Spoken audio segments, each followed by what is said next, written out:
अस्सलाम दोस्तों, welcome back to MD learning. आज हम डिस्कस करने वाले हैं कि सुपर हीटर में कौन-कौन सी प्रॉब्लम्स या सुपर हीटर की ट्यूब्स में कौन-कौन सी प्रॉब्लम्स आती हैं। उससे पहले हमने डिस्कस किया कि सुपर हीटर क्या होता है, उसकी डिफरेंट टाइप्स हमने डिस्कस की। अगर किसी ने नहीं देखी तो वो पुरानी वीडियो जाके देख सकता है। आज का हमारा जो टॉपिक है वो है कि हमारे बॉयलर में कौन-कौन से मसले आ सकते हैं। तो चलें स्टार्ट करते हैं। सबसे पहले एक चीज़ हम देख लेते हैं कि हमारे सुपर हीटर के आउटलेट टेम्परेचर पे कौन से ऐसे फैक्टर होते हैं जो कि हमारे सुपर हीटर के टेम्परेचर को इफ़ेक्ट करते हैं।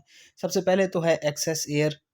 अगर एक्सेस एयर होगी हमारे एयर फ्यूल रेशो में तो इसकी आप देखें कि एयर फ्यूल रेशो जो है वो या तो रिच होती है या लीन होती है।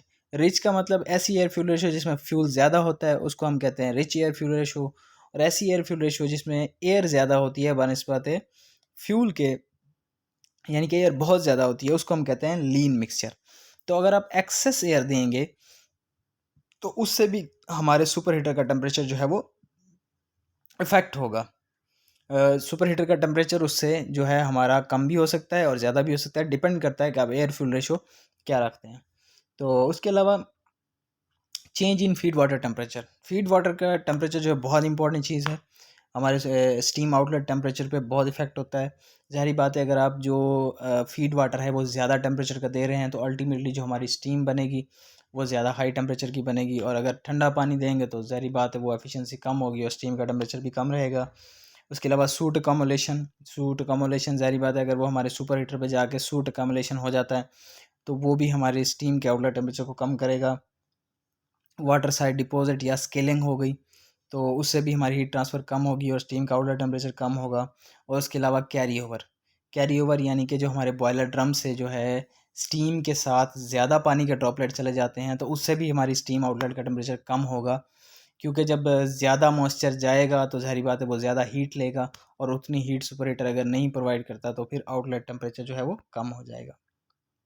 मसले क्या आते हैं हमारे सुपर हीटर में, देख लेते हैं जी। ओवर हीटिंग का मसला आता है हमारे सुपर हीटर में, क्योंकि हमें पता है कि हमारे सुपर हीटर बहुत ज़्यादा हाई टेम्परेचर जोन में लगे होते हैं। ख़ास तौर पे रेडिएशन सुपर हीटर बहुत हाई रेडिएंट जोन में लगा होता है, तो उसके ओवर हीटिंग के बहुत ज़्यादा चांसेस होते हैं।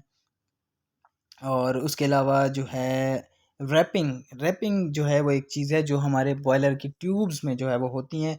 मैं आपको पिक्चर दिखा देता हूँ, ये रैपिंग ऑफ ट्यूब्स है।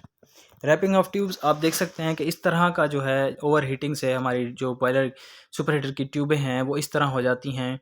इस तरह होने का नुकसान क्या है? इसका नुकसान ये है कि देखें जो इसका जो सेंटर वाला पोर्शन है जो वाइड ओपन है, वहाँ से जब हमारी फ्लू गैसेस गुजरेंगी तो वहाँ पे क्या होगा, वेलोसिटी बढ़ जाएगी, और वेलोसिटी बढ़ने की वजह से वहाँ पे इरोजन होगी ट्यूबों के ऊपर।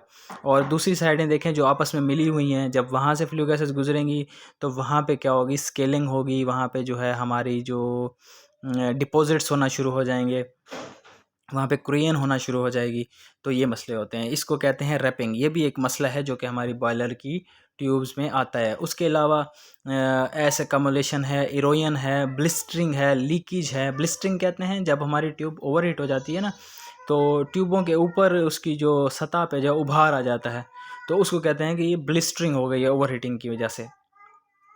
और उसके अलावा आगे हम देख लेते हैं स्पोर्ट फेलियर। अच्छा जी, जो सुपर हीटर होते हैं उनकी डिफरेंट स्पोर्ट्स होती हैं हमारे पास, और डिफरेंट स्पोर्ट्स यूज़ होती हैं। एक स्पोर्ट जो कि हम तस्वीर में देख रहे हैं ये है टाई बार और रोड जो है, ये एक स्पोर्ट है जिससे सुपर हीटर की ट्यूब्स को जो है वो स्पोर्ट किया गया है।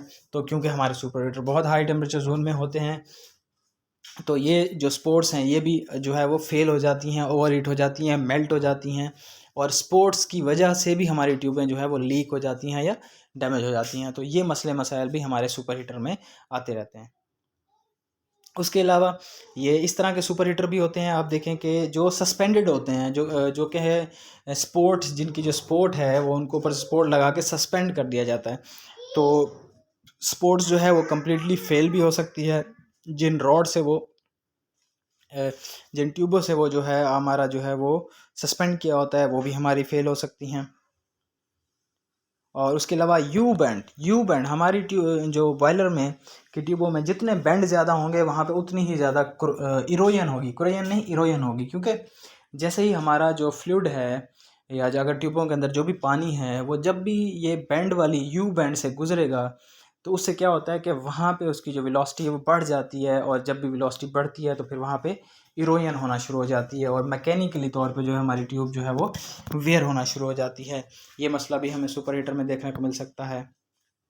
उसके अलावा वेल्ड जॉइंट्स, क्योंकि हमारा जो सुपर हीटर है बाज़ औक़ात वो बहुत ज़्यादा जो है वो ट्यूबें होती हैं, ऊंचाई बहुत ज़्यादा होती है, हाइट बहुत ज़्यादा होती है, तो डिफरेंट जो है वो मटेरियल्स अलॉय से बनी होती हैं ट्यूबें, फिर उनको जो है वो वेल्ड किया जाता है। अगर आपने उसको जी वेल्डिंग की है, वो डिसिमिलर मेटल है, यानी कि ट्यूब जो है वो अलॉय की बनी हुई है और वेल्डिंग आपने किसी और मटेरियल की है, तो वेल्डिंग जॉइंट मेटल के डिफरेंस की वजह से भी जो है हमारे जो वेल्ड जॉइंट्स हैं वो लीक करना शुरू हो जाते हैं।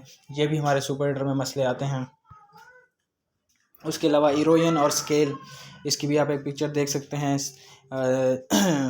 ट्यूबें जब हमारी फ्लू गैसेस जब हमारी ट्यूबों की सरफेस से रगड़ खाती हैं या वेयर होती हैं तो फिर जो है उसके ऊपर आहिस्ता आहिस्ता वो ट्यूबों की थिकनेस को कम करना शुरू कर देती हैं, जिससे इरोजन भी होती है और स्केलिंग और डिपॉजिट्स भी होती हैं। ये मसले भी आते हैं सुपर हीटर में।